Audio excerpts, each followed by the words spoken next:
Jordan Peele's MonkeyPaw Productions has brought us surgical psychopaths and sinister doppelgangers. But with his latest film, Him, the nightmare hits the American football field.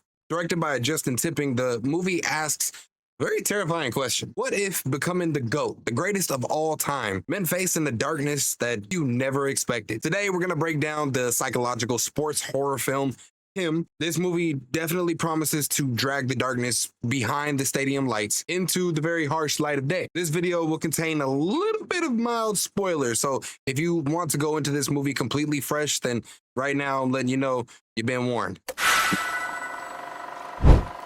Jumping off that and right into it, man, this film introduces us to our protagonist, Geek'D, a rising star quarterback whose identity is built around football. Drilled from a very young age with this mantra of no guts, no glory, Cam is really on the verge of his shot at being in the big leagues. And then his dream gets a bit shattered when this mysterious figure that is in this GOAT mascot costume attacks him, leaving him with this career-threatening head injury. And just when all seems lost, this lifeline appears from his childhood hero, Isaiah White, a legendary 8-time champion quarterback played by Marlon Wayne. Nearing retirement, Isaiah invites Cam to his very isolated, high-tech desert compound for this private week-long training camp. It's an offer that Cam really can't refuse, and he walks into what could be his salvation or really his damnation. And once we get there, this very real sense of dread starts to really ramp up immediately. Met by Isaiah's influencer wife, Elsia, who is played by Julia Fox, and a really strange supporting cast, Cam finds this atmosphere very oppressive and completely cut off from the rest of the world. This is kind of where I have to say that Marlon Wayne really shines. He really commands the screen, delivering one of maybe his best performances in his career. He plays Isaiah with this very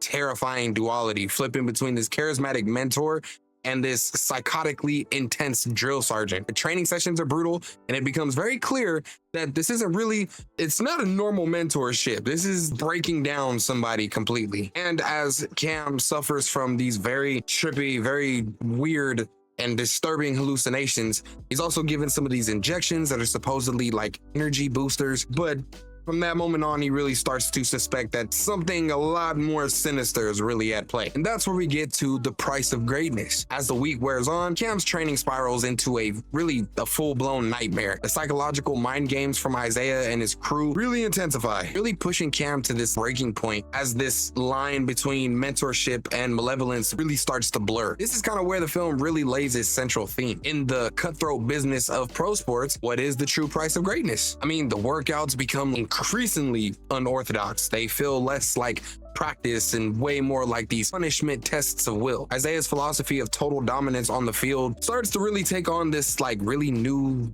dark meaning in this very isolated setting. And Cam begins to realize that he's more of a pawn in a game that's far more terrifying than he originally imagined. The movie builds this chilling sense of paranoia, suggesting that to become him, to become the greatest of all time, an athlete must sacrifice more than just their body, but almost a piece of their soul.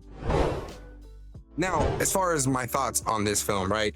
From a critical standpoint, I feel that this film struggles with a case of really being style over substance. The cinematography is fantastic, and it is extremely trippy, creating this very visually compelling descent into this madness with slick, unnerving imagery. But for all its visual flair, the story supporting it is not as interesting as you might hope. Much of this film is carried almost entirely by Marlon Wayans, who is absolutely magnetic as this menacing mentor, and he delivers this layered, frightening performance that is easily the movie's greatest strength. But unfortunately, our protagonist doesn't receive the same level of depth. Cam often comes across as this very passive figure, making it kind of difficult for the audience to really feel this true sense of empathy or sympathy for his problems and situation. And as a result, the narrative leans heavily on these wild hallucinations and shocking acts of violence for intrigue rather than a deep investment into the story itself. While the film raises very compelling ideas about the dark side of fame and commodification of athletes, these themes often start to feel more like window dressing for the horror, lacking the thorough explanation that's needed to really make a lasting impact. Him is a film that is packed with ideas, with wild ideas that blend sports ambition with supernatural horror. If you have seen it, what do you think of this genre mashup? And what about Marlon Wayans taking on such a serious and terrifying role? Let me know all your thoughts in the comments below. And while you're there, don't forget to like this video and subscribe for more reviews and content like this. Thank you.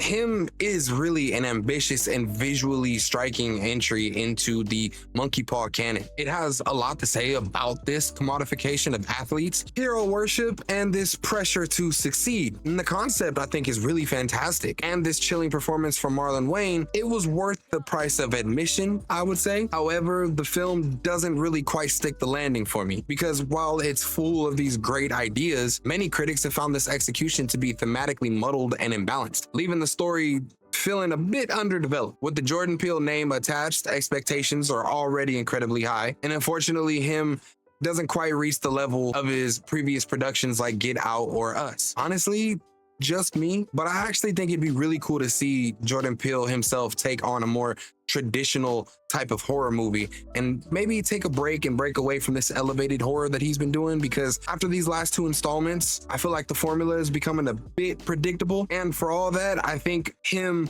falls into a 6 out of 10 for me. It's an interesting watch with a really good performance from Marlon Wayne, but it ultimately fumbles his potential to really be a true horror classic. I think that if you are a fan of the game, maybe this might have a little bit more intrigue for you.